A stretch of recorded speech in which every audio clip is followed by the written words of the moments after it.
Welcome to A Moment of Bach, where we take our favorite moments from the composer's vast musical output, just a minute's worth or even a few seconds, and show you why we think they are remarkable. We are your hosts, Alex and Christian Giebert. Today we're taking another listener request from Dan, who has requested O Mensch, bewein, dein, Sünde groß from the Orgelbüchlein.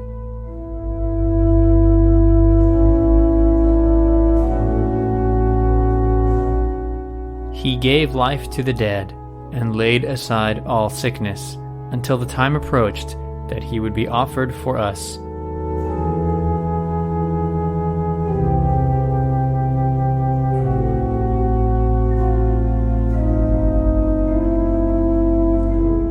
Bearing the heavy burden of our sins, indeed, for a long time on the cross.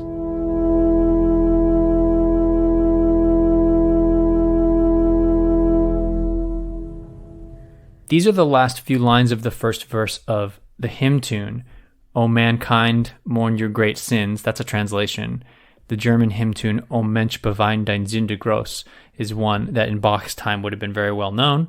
It is actually a part of the St. Matthew Passion. It's one of the choruses.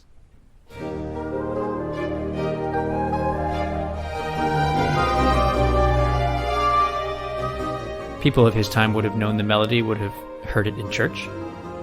But it is also one of the most famous organ chorale preludes of all of Bach's work. And that's because it carries a sort of weight and heaviness that a lot of the others do not. Christian, I think it's interesting that our listener Dan requested this particular moment. It's always been a favorite moment of mine in this work.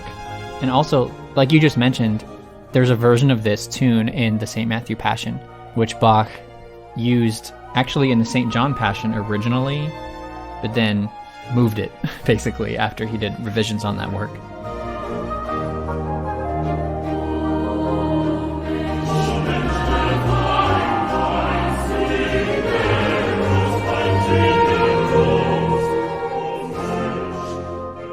But I also happen to really love the moment in the St. Matthew Passion that comes on the exact same phrase that we're talking about here, which is that last phrase of the hymn tune.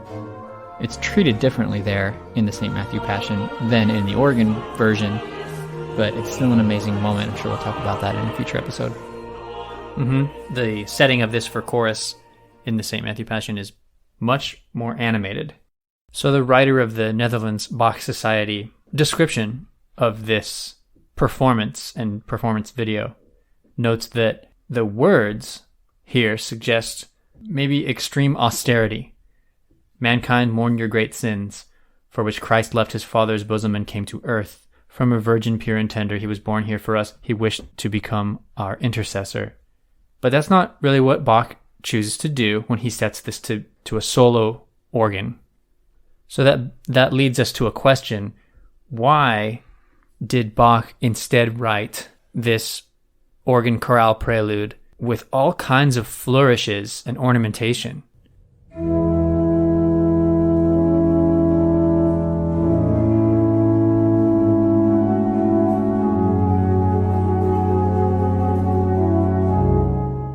Because these are all written in, right, Alex? That's what's kind of remarkable about this. Right. Well, usually if Bach wants us to recognize a simple melody, it will be the accompaniment that's kind of flowery underneath. This time, the melody itself is extremely complicated, but he wrote all that stuff out on the musical score. So maybe this is supposed to say the music is supposed to be beautiful despite the fact that we are languishing in sin, or maybe it is the musical version of languishing and wailing and crying.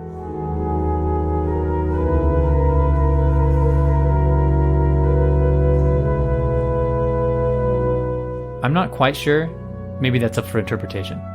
Yeah, I think if you look at the way Bach and other contemporary composers of his use ornamentation, it can be kind of all over the place. It's not always signifying something regal or something complex or whatever. I think he uses it a lot for emotional stuff too. I mean, you look at some of that stuff that where he puts ornamentation, dun, dun, dun, dun, stuff like that he wants to make these little heart-wrenching moments out of. But yeah, it's an interesting point, Christian, because if you look at the score, the original Bach manuscript of this, you can see that there are even some parts where he added later. It's like he thought better of himself and thought, I need a little more ornamentation here. And he added, there's an obvious one in his manuscript where he just crossed out an entire measure, rewrote it further down on the page with more florid ornamentation. Yep. This always reminds me of whenever we see crossed out stuff in the manuscript of the movie Amadeus, where there's a scene where Mozart's genius and perfection is demonstrated by the fact that he's not even in the room during the scene, but they're commenting on that there are no eraser marks in his score. Right. Because he must have just got everything right the first time. Of course, that's not really how it works out in real life, and it's clear in a lot of Bach's manuscripts that he crosses stuff out and makes it better.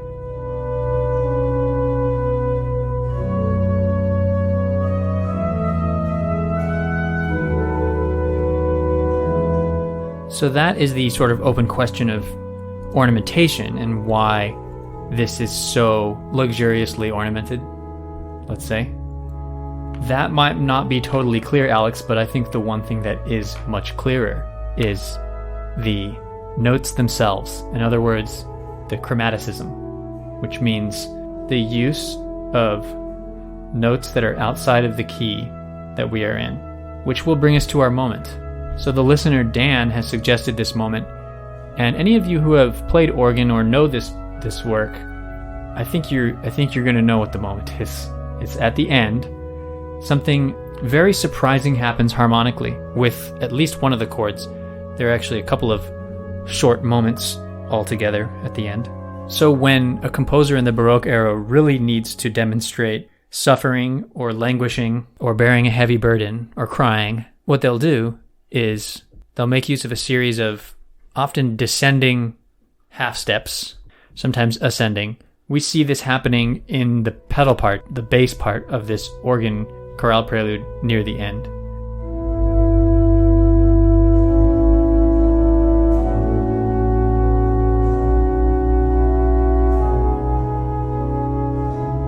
These flatted or lowered alterations will produce harmonies which are quite striking and seem to not fit within the key we're in. And that's why we have to explore some basic music theory to understand what's going on here. But first, just take a listen to the moment where there is a very striking and unexpected chord, followed by a few more strange notes until we finally relax into the ending.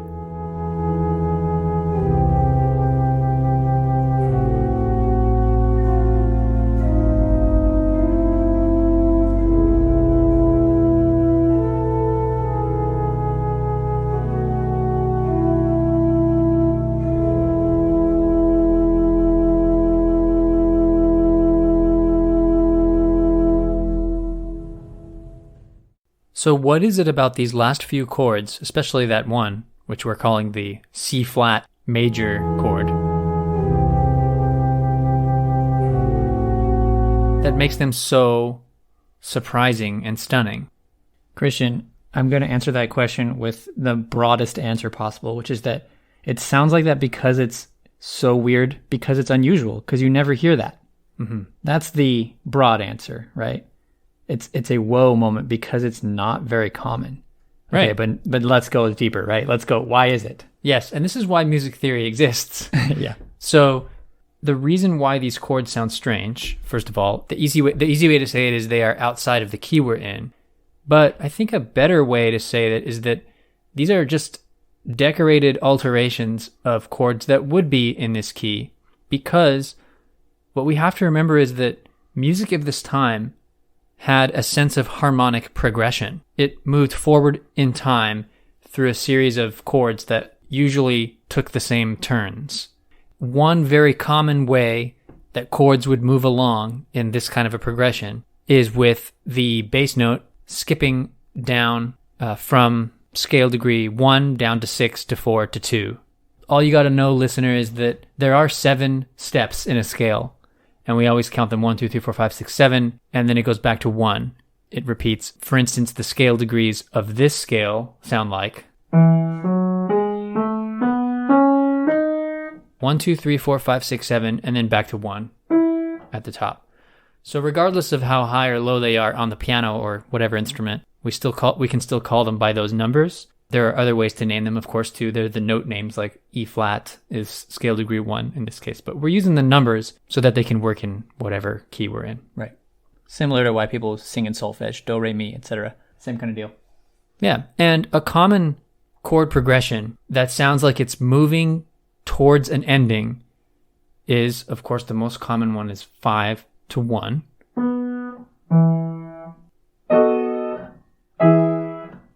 So that bass motion is what we're talking about, but you recognize this from pieces of Western classical music that you've heard in your life, I'm sure. And then what happens often right before that is a progression.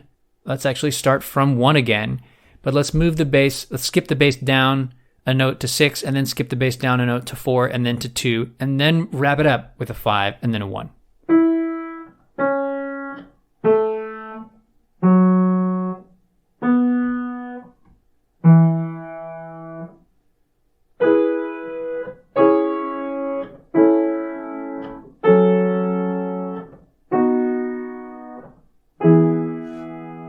Yeah, so there's two things going on there in terms of progression.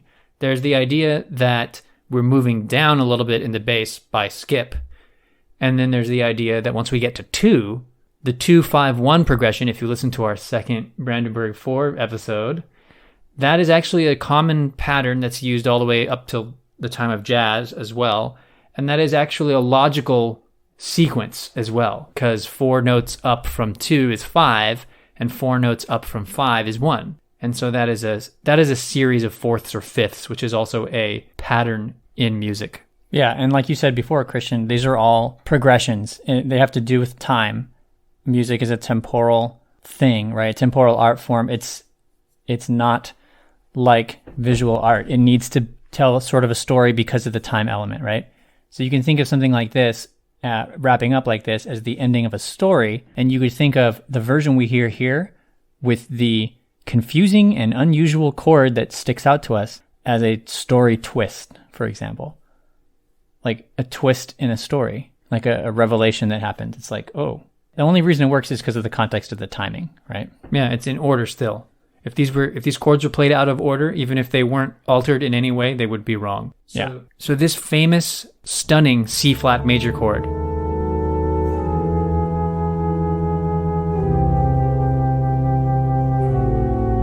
it is so weird it changes even the melody, but it is actually just the 6th chord built on scale degree 6, but even its own bottom note is lowered.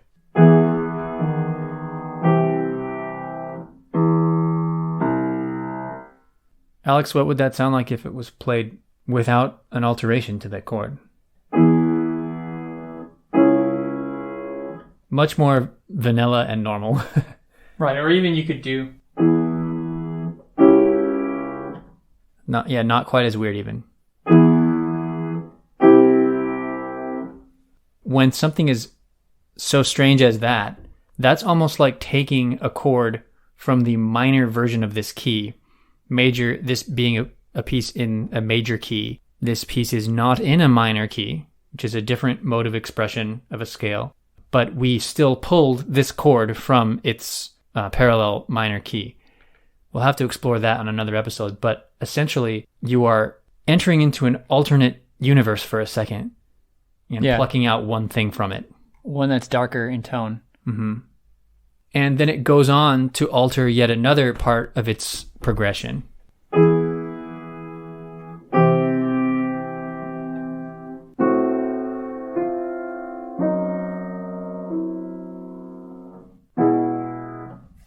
Yeah, so not only do we have a C-flat major chord with a C-flat on the bottom, but after that, when our expected bass scale degree motion moves from 6 to 4, one of the upper notes, the melodic note, is an F-flat, which is a flat scale degree 2.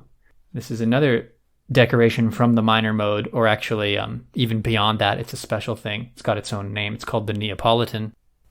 We're not going to get into that right now, though.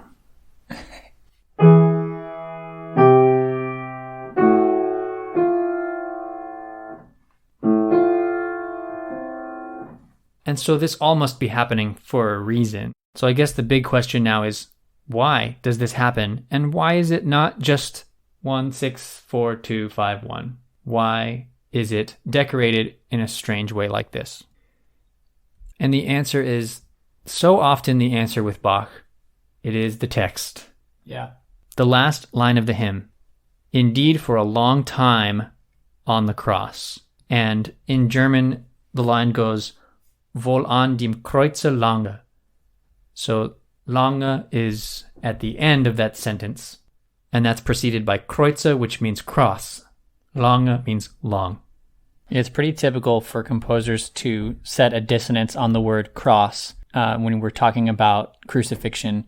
And also, it's just so obvious. It's right there when the last word is long to elongate it, literally to stretch that note out. So to put this in perspective, the last phrase of this hymn, which is wohl an dem Kreuze lange, it's actually this. Scale degrees 1, 2, 3, 4, 3, 2, 1. Already, there's a little bit of text painting in this hymn. The word lange gets longer tones. That's nice. But wow, Bach really takes it to the extreme with this organ solo, doesn't he? We have what's basically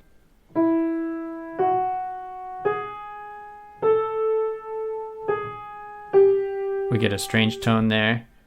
And then lange, he really takes his time with. Snakes all around the place. Mm-hmm.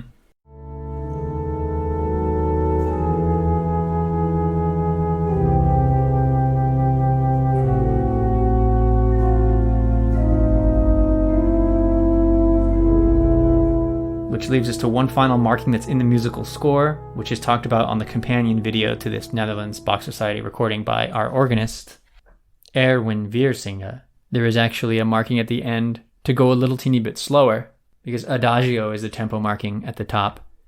And then Bach writes for that last word, lange, that last few seconds, that last moment, he writes adagissimo, even more adagio.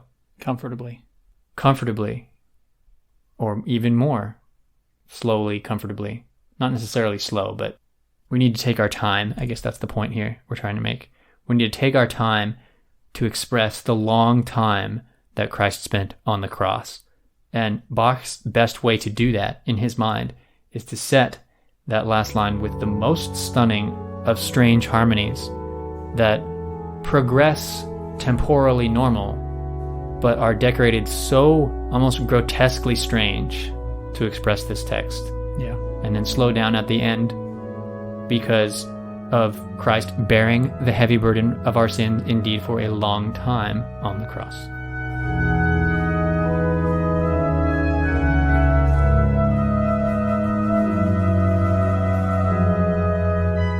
And now, here is that final line from O Mensch, bewein, dein Sünde groß, BWV 622.